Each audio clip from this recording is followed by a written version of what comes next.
jam for the next 3 years and things like that. But I'm saying, when we as a country of people look upon this girl, will we forever look upon her as, oh, that girl who forged her result? This aspect of life may not define the entirety of her existence and personality. Personally, I don't think it should. I don't think it should either.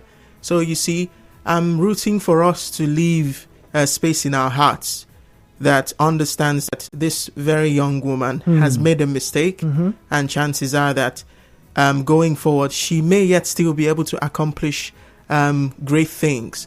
To ostracize her forever and to stigmatize her eternally might not be the way forward. It's also a very, and even a more interesting situation, because now she's in the eye of the storm. It's almost as though the entire nation for a bit was concentrated on her. At least for 7 days. Yeah, so the pressure of that.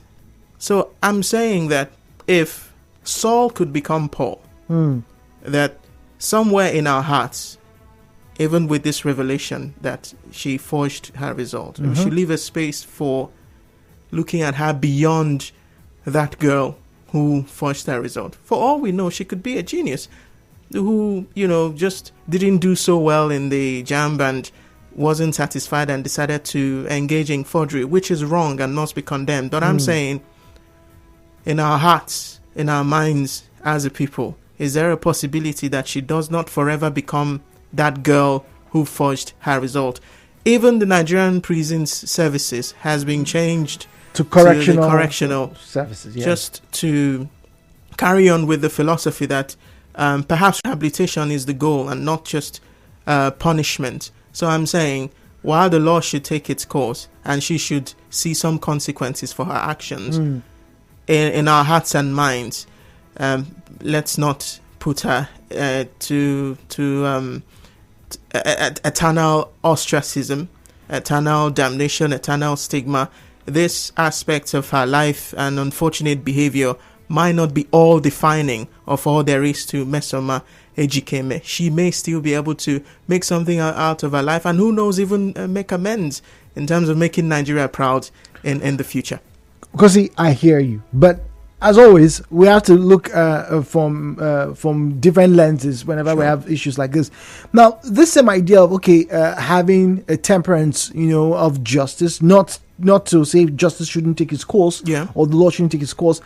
Many would say it has brought the country, by and large, collectively, to the point where we are. People commit certain crimes, and then you hear things like, he's not the first one now. Now our brother. You see, people can change. And in fact, one particular story, one type of story that has been used over and over again is the repentant militant, the repentant armed robber, the repentant cultist, for example. There are some of the preachers.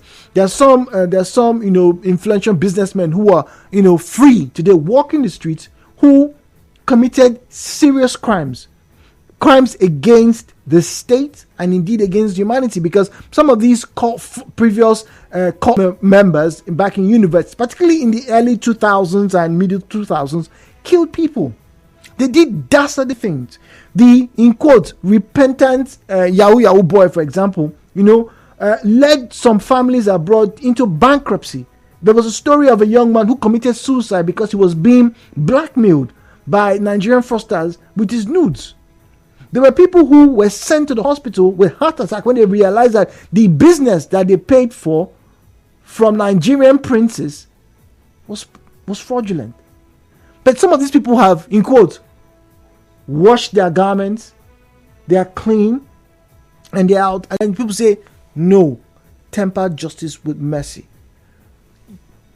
What then should be the deciding factor? I know you're not a lawyer, but this is a social question we're asking. What then should be the deciding factor to the levity of a punishment?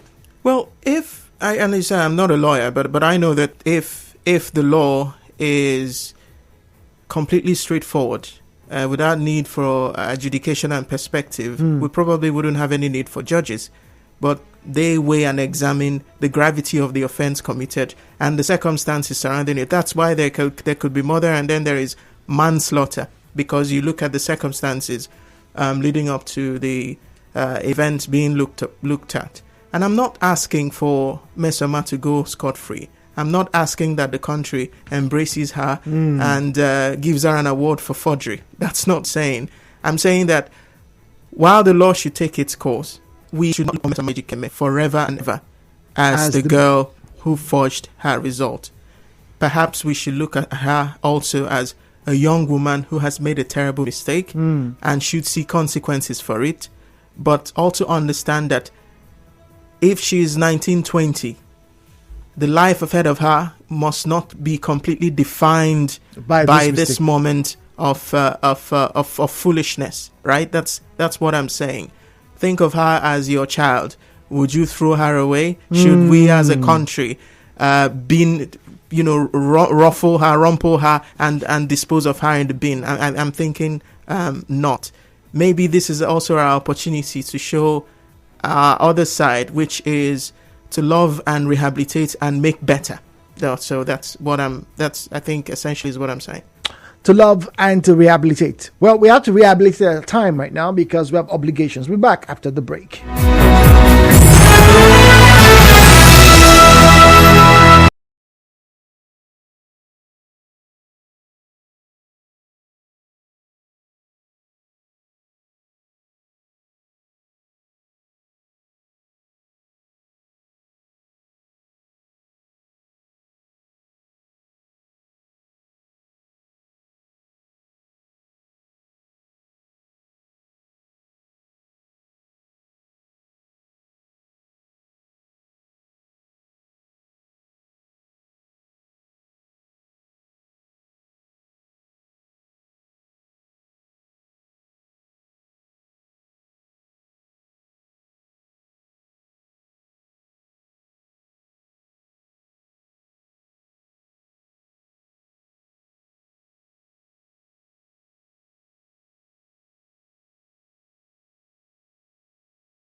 To get back to our conversations, we're talking about handling scandals, and in recent weeks and months, I don't think anyone has been as big as the Miasama Jam scandal. Now, Miasama said, well, she had a certain score, 362. Jam says, but we don't even have that on our list. So this is not true. There was a back and forth. It involved a lot of Nigerians, both high, middle, and if you think they are low, fine. It involved everybody. Sides were taken, lines were drawn, accusations and counterclaims were also made. But eventually, it was proven by the exam body that this result was not real, did not originate from them, and so could be deemed a forgery.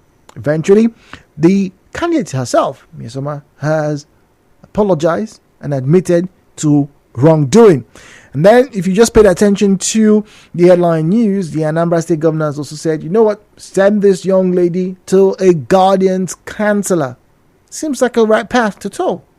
But what about those young men and young women in other parts of the country who have done certain things? I'll give you a very good example that hits close to home. The young men who are on the street in Port Harcourt who will meet you at some point and say, bros, show me love. And then when you don't apparently show them love, you get robbed. Your pockets get picked, your bags get snatched, right? Or whether you damn gang who will meet you, some of them old enough to be your younger brothers or even your children. Sometimes they barge into your house, they take away your stereo set and your television set. They are caught eventually, and then they go to prison. So, yeah. So it's a difficult one, isn't it? How then do you measure? What extremes? Do you think extreme punishments would deter bad behavior? Or better still, how extreme should punishments be in deterring bad behavior? My guest this morning says, well, we don't need to. In this particular case, she shouldn't be ostracized. She shouldn't be labeled. Don't throw the baby with the bathwater, he says. But like I asked a few moments ago, what about the, in quotes, show me love gang and the previous cultists? Many of them have either met their Waterloo, because we know some of them have been killed. Some of them are repentant. Yes, there are some pastors, there are some big businessmen who are repentant armed robbers in this country today. But some are in prison. So how then do you deter such bad behavior? Is it extreme punishment? In this case, how extreme for you? Let's talk about this. Welcome, ladies and gentlemen, to Hello Port Harcourt. And now, Hello Port Harcourt with Jude on 92.3 Nigeria Info. All right, so Kosi is still here with me in the studio. We're going to open the phone lines shortly, but let's Kosi and I bant a little bit. Don't forget the numbers to send your messages to 0809-030-6416, and you should be following on social media at Nigeria Info PH for Facebook and Twitter.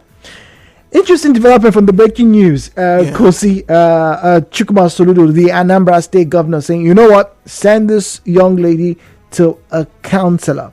It's interesting that that's the line that I was told, because I've been to the Onitsha main market before, right? And I know you have as well. You've been to Onitsha, you visited Onitsha. Some of our listeners also have. There was a time in this country, right, where a lot of people would warn you in stern terms to be very wary when you get to Onitsha main market, right? Because your phone could be snatched, your wallet could be picked. You know, people have had so many stories. And some of these people who were pickpockets, some of the traders who were even stealing from their customers, were above 19. Now, what if they were caught? A very strong voice in my head is telling me they may not have been sent to the guardian's counselor. They may not have. Yeah, and I completely agree with you. It's difficult to try and sort of differentiate crime which carries more weight, which doesn't. But it's a fact of life, and we cannot shy away from it, Jude. I wouldn't advocate for a bank robber to get the same punishment as someone who robbed a retail store for breads just so he can have something to eat, maybe after starving for 2 or 3 days. It's difficult to say one form of stealing is lesser than the other, but I think it's true if we properly examine it. Now, I think some of the instances you've tried to compare with the Mesoma situation, in a way, they can be compared, but they are not exactly one and the same thing. All right? They're not exactly one and the same thing.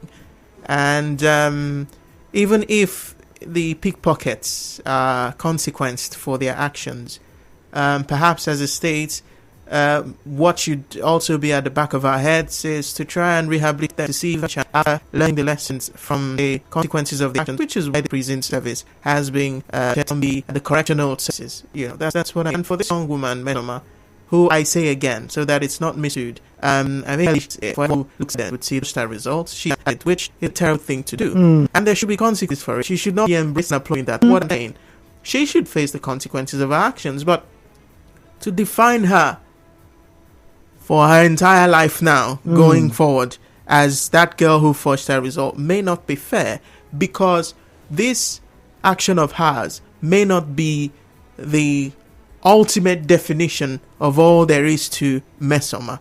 And who says in the future, if given a second chance, she will not be able to turn things around, so much so that she could even be a source of pride to the country. For all we know, according to the records available, she has hitherto been a really smart student. Yes. So maybe what inspired her action is the disappointment of not meeting up with what she felt she should have met with. It doesn't excuse the forgery, but I'm just saying that this lady perhaps has other potential in her that could blossom if given a chance. So while she should face consequences for her actions, also as a deterrent to all the others who may be watching and would have been intending to follow through like she did with forgery, at the back of her, it's a moral thing, it's an attitude thing. When we think about Mesoma, it may not be fair to completely condemn her forever and ever. Maybe we should leave some space in our hearts, as I said earlier, for the possibilities that there are lots of other wonderful and beautiful things about this very young woman, and that growing and growing into full adulthood, she may become a much better person and could achieve great things. To forever stigmatize her as a country may not be what we should do. That's what I mean. Even because we're living a Christian dominated place, there are examples in the scripture. Let he who is without sin cast the first stone. The prodigal son scenario. So I'm not saying she should be applauded. I'm saying she should be given a national award. I'm not saying she should be patted on the back. No, there should be consequences for her actions. Yeah, but in the midst of it, what's the attitude towards her going forward? Maybe we should also leave a space for rehabilitation. But see, but now that you make mention of all those examples, and indeed making space for rehabilitation, you also have to put into cognizance that that's been the argument for a very number of individuals, even politicians, even former governors. Heck, we live in the Niger Delta where there was a former governor who was pardoned for misappropriation of public funds, and these were not funds of maybe 10 million or 100 million. We're talking about billions, right? Under his watch, and sad. It's from my state, talking about Bayelsa State, and it was sad to have read these stories about this person. Yes, I agree that there is a line, that should be drawn. Maybe not in the sand per se, but maybe there should be a line to be drawn from a case by case, basis. But even on the case by case basis, it's almost difficult, particularly in the country of ours, to eliminate the sentimentality that comes with these decisions. How extreme should a punishment be in handling a scandal? Now, the law says, if someone is caught, malpractice and even forgery, the fine is 50,000 naira. Yeah. Or a term in jail no more than 3 years. Okay. Or in some cases, both. Now, the reason why this is very, very worrisome is because, like you mentioned, this person literally dragged the body into the public sphere. If this was a case where the person, forged, and maybe it was probably just kept low key, but this drew national and international attention as well, placing JAM, its members, and indeed its system of operation under scrutiny. No country should delight or take pride in trampling upon its young ones, even if they are deviants to some degree. It's not the thing to be proud about. Yeah. So what are we saying? Let's throw Mesoma to the dogs to feast on her, to show the world, that especially not a country like Nigeria, where a lot of us are culpable to some degree in the general circumstances that we find ourselves, which is not pleasing at all. So the case of the governor, there's a difference between a full-blown adult with series of premeditated decisions and actions to loot the commonwealth of the people, that has given birth to consequences such as death, all of the deficits that we have in society as a result of lack of proper governance. There's a difference between that and a 19, 20-year-old girl who mutilated her JAMB score, like it or not. So, as I said before, the law is there, but its interpretation is not straight as an arrow. That's why you have two lawyers arguing on both sides of the same thing, trying to put up a case for whoever their clients are, or their position in the case being debated. So, what I'm saying is, every case must be looked at according to its own merits and peculiarities. And from where I'm sitting, while I advocate and accept that Mesoma has done something wrong and terrible and should be consequence for it, I'm also saying that the goal should not be to ostracize her eternally, because she's so young. She's at the starting phase of her life as an adult. So we cannot allow this piece of action to define the entirety of her being, of her life, because chances are that she could rehabilitate, know better, and behave better, and even, because especially even academically, be a source of pride to the country, because she may not have scored 362, but indications are that this girl still has a lot of potential, academically speaking. So let's get to the phone lines now. 0817, there's a call screener, by the way. 0817-923-0002. 0817-923-0003. So join me this morning. Kosi and I are here, and we are asking, how extreme should the punishment be to deter wrongdoing? And we're using the Mesoma case as our foundation this morning. Please be reminded, turn down the volume of your radio set, refrain from making derogatory or defamatory comments. Didn't see it, didn't hear it. Please do not make unsubstantiated and unverified claims. Very importantly, please do not make inciting statements. The views and opinions shared on this program do not represent the position of Nigeria Info FM. Nigeria Info, let's talk.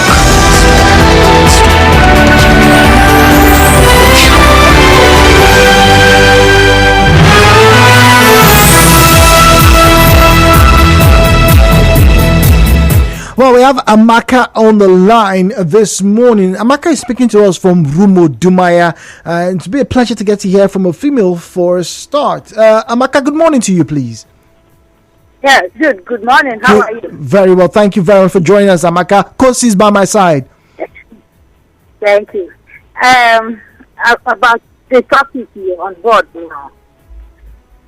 I'm in the same boat with the man in the studio with you. Yes.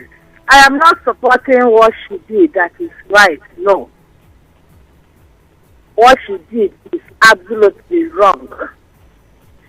But at the same time, as a parent,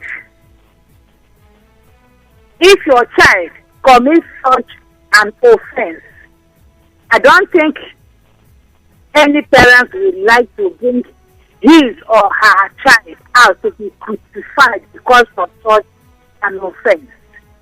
And that is why it's important for every parent to behave himself or herself, knowing very well that our children are picking up Yes, I'm not supporting Nesoma for her deed.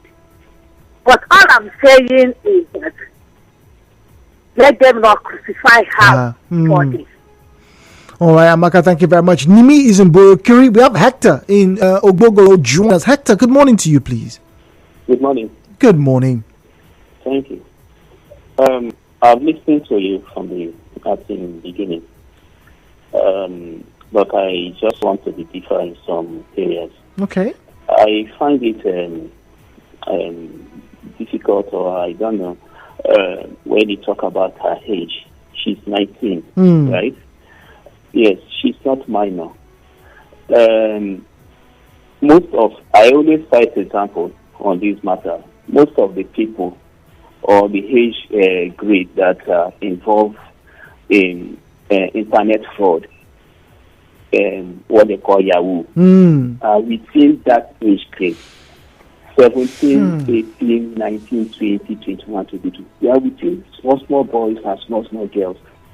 And the people involved, most of the people involved in their own businesses, we see them as children, we see them as kids. But they have caused a lot of damage to some families, to some other people. Now, this girl in question, also look at it this way. When this matter came up, some persons even challenged that they want to sue JAM to court. Yeah, that was they true. Want to use legal means. Now, what if she did not come out to confess, and some persons now took JAM to court, and then won JAM, and JAM lost at court, and maybe the court now said that the JAM should award certain amount, billions of naira, for the formation of characters and all that. Let us also look at it that way. Today now she has come out to confess, and we are now sympathizing with her. I think they should serve her penalty. She should face the law, but that 3 years to me is too much. Maybe a year or 2 years. But no, I'm not saying that's what they're going to give to her. I'm just saying that's what the law says. Kusi wants to respond to that, Hector. Yeah, Hector. Anyway, she's 19. Yeah, so she's even 19. If it is 3 years, maybe by 3 years time she will be 22. 22. Yes. So she's still young to go to school. So yeah, Hector, if you can hear me, you're quite right. At 19, nominally, she's an adult.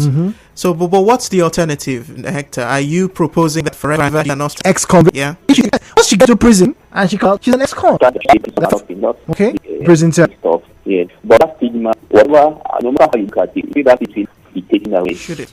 Even when she's 19, when she's 100, that that girl, she was, So but Hector, thank you. But that's why I agree with Kosi. Should that stigma really be there?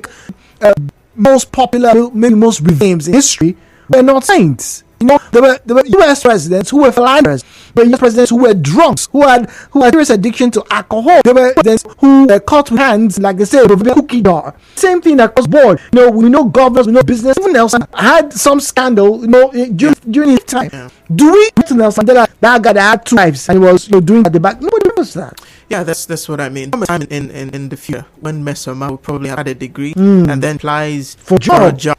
And I'm saying, should the potential employer, because when she was, I won't give her a job. Maybe we should not take it that far. Zion is speaking to us from GRA. Zion, good morning to you, please. That from the concept JAM committed a blunder to expose her face, parade her on social media everywhere. Don't forget, the cyberspace does not forget. It keeps documents. Soon you will hear that one of these governors, his certificates were forged. And I'm waiting to see his NYSC certificate. Yeah, well, there'll be so many certificates with several governors in the past. I'm talking about now, a tribunal sitting now. Okay. Has faulted his NYSC certificate that they are fake. So I want to see how we are going to parade this same guy when the information will be made known. The truth is this, the attack on Mesoma is the attack on the teenage age in Nigeria. We exposed her, we rolled her on the ground, forgetting that there are five allies who are some of them our cousins and our nephews at home. What do you think will be the mindset of these other children? Zion, you make a very good point. The mental health of Mesoma right now has to be taken into consideration, as well as those of others. There are other, and I'm very sure there's some teenagers who are listening to us who have probably cheated in examination, who are probably paid or been made to pay, and they're probably wondering, so what happens? Yeah, I agree with some of the things Zion has said, but not completely. The starting points of his submissions, I don't agree with. Mesoma brought herself to the media space by parading herself as one with the bearer of the highest score in that batch of UTME exams, to the point where she was receiving scholarships, 3 million. Yeah. So she put herself out there. And JAM was forced to protect the integrity of itself as an institution. So, and we, the media, amplified it too, because we were interested in finding the truth of the matter. And it was Mesoma who granted interviews to different platforms with her face, making videos of herself and putting on the social media, trying to defend a forged score. You know, so, but then it cannot be completely on one side. I think, as I said, rehabilitation and correction. Yeah, it's a very, very difficult one. Sisi from Murray sent a long message. I just read it. Basically, he's saying he had a similar experience in Frankfurt in Germany at the American base, where someone accused a Ghanaian child of stealing chicken. And then the African American soldiers defended this young boy, but eventually when they opened his shirt, there was chicken.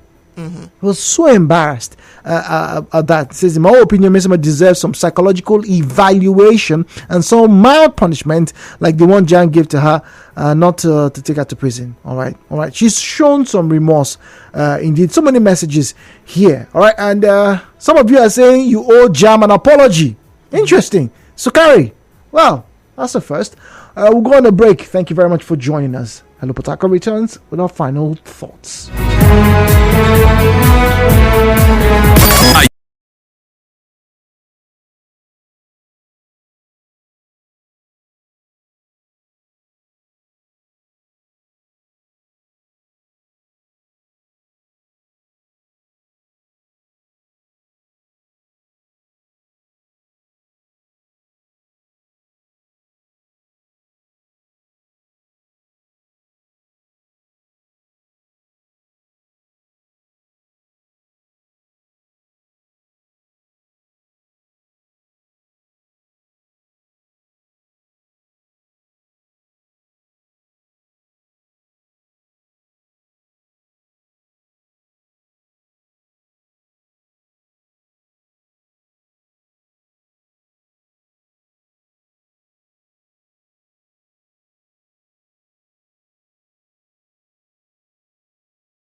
Well, we have the media news coming up shortly, but I'd like to wrap up, like I said, with some of your comments. Sukari Oda says, I owe Jam an apology. And the truth is that she did wrong and deceived Nigeria and the entire Nigerian, so there must be some consequences. That said, she should be placed on some counseling therapy to ensure that she is rehabilitated. Now, there could be someone who aided her. That person or persons should go in for this. All right, thank you very much.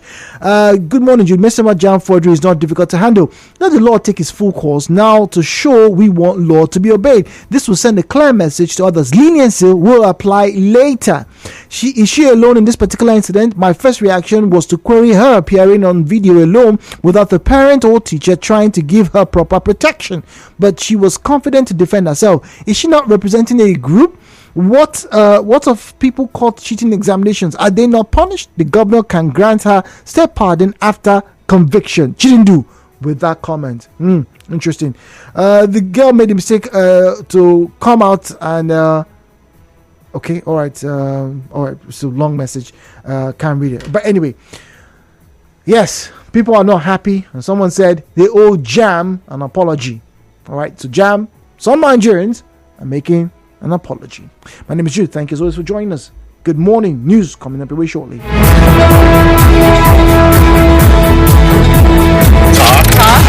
Talk Radio 92.3.